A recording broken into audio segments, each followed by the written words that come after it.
on reste en 2003 avec un film de super-héros qui a fait couler beaucoup d'encre à sa sortie, et pas forcément de manière positive. Daredevil avec Ben Affleck. Alors si vous y étiez là quand le film est sorti, vous vous souvenez peut-être que Daredevil ça a été un des films les plus ridiculisés de l'année. L'acteur principal Ben Affleck, il a été nominé comme plus mauvais acteur de l'année pour son rôle. Et justement comme en 2001 il avait eu un autre flop artistique avec Pearl Harbor,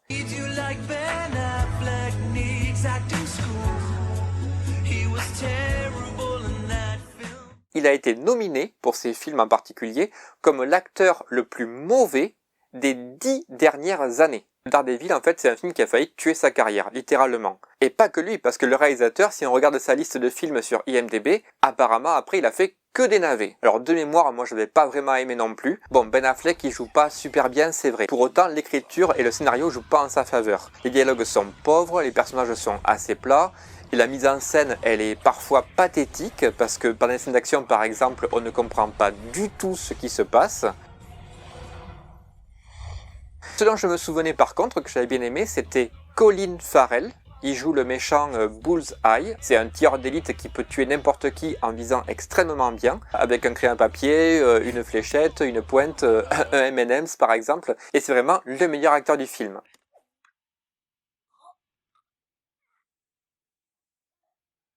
Il y avait aussi en second rôle Jon Favreau, qui sera ensuite le réalisateur de Iron Man, Joe Pantoliano, qui était dans Matrix, Jennifer Garner, à ce moment-là, c'était une star avec la série télé Alias, et le méchant, il est joué par Michael Clarke Duncan, le black énorme, mais aussi très doux et très touchant, qu'on voit par exemple dans La Ligne Verte avec Tom Hanks. Donc un film avec un très bon casting, mais avec une mise en scène aux fraises qui gâche toutes les scènes d'action. En plus, moi à l'époque, je connaissais pas du tout l'univers Marvel. Il y avait bien Spider-Man qui était sorti, que j'avais beaucoup aimé, mais pour moi Spider-Man c'était le film Spider-Man plus que l'adaptation du comic Spider-Man.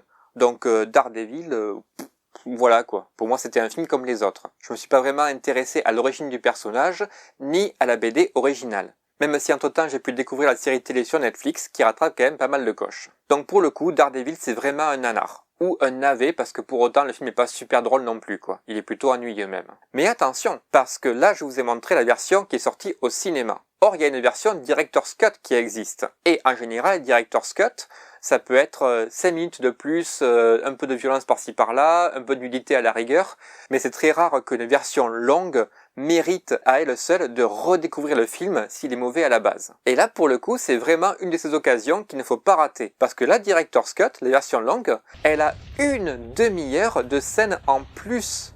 Les scènes d'action sont largement plus spectaculaires et bien mieux réalisées, le montage est largement moins épileptique, on comprend tout ce qui se passe et c'est très bien fait. Les personnages sont beaucoup mieux développés, il y a carrément un acteur qu'on voit même pas dans la version cinéma qui a un rôle ici très important. Et surtout au final, c'est beaucoup plus cohérent au niveau de la mise en scène et de la narration. Alors pour anecdote, le film je l'ai trouvé l'an dernier dans un vide-grenier à 1€, et je veux dire, pour 1€, voilà quoi, j'allais pas me plaindre. Et en fait, non seulement j'ai été bluffé par la qualité du film, mais je me suis dit, s'il était sorti comme ça au cinéma, ça se trouve, aujourd'hui, on aurait peut-être une trilogie Daredevil. Et donc, non seulement je l'ai regardé d'un trait, mais en plus, je me le suis repassé juste après avec le commentaire audio du réalisateur, qui expliquait donc que les producteurs n'avaient pas du tout fait confiance par rapport à sa vision d'origine, qu'il a dû couper dans le lard plein de scènes qui étaient importantes, pour qu'au final, il sorte dans une version édulcorée, pour toute la famille, pour que les petits-enfants ils puissent apprécier le film. Alors que, à la base, c'était vraiment un film qui est très fidèle à la BD d'origine, d'après le réalisateur en tout cas, et pour une adaptation de BD au cinéma du début des années 2000, franchement, c'est un digne précurseur du MCU. Donc aujourd'hui Ben Affleck a prouvé qu'il était un très bon acteur si on lui donne le rôle qui convient, par exemple quand il a joué Batman. C'est aussi un excellent réalisateur qui a été récompensé aux Oscars. Il a également lancé la carrière de son petit frère Casey Affleck, que vous avez peut-être vu dans Manchester by the Sea ou Gone Baby Gone. Et pour moi c'est l'occasion de réhabiliter ce film pathétique qui malheureusement est sorti en salle de façon honteuse et qui en fait aurait dû être un chef-d'œuvre du genre qu'il ne faut pas rater.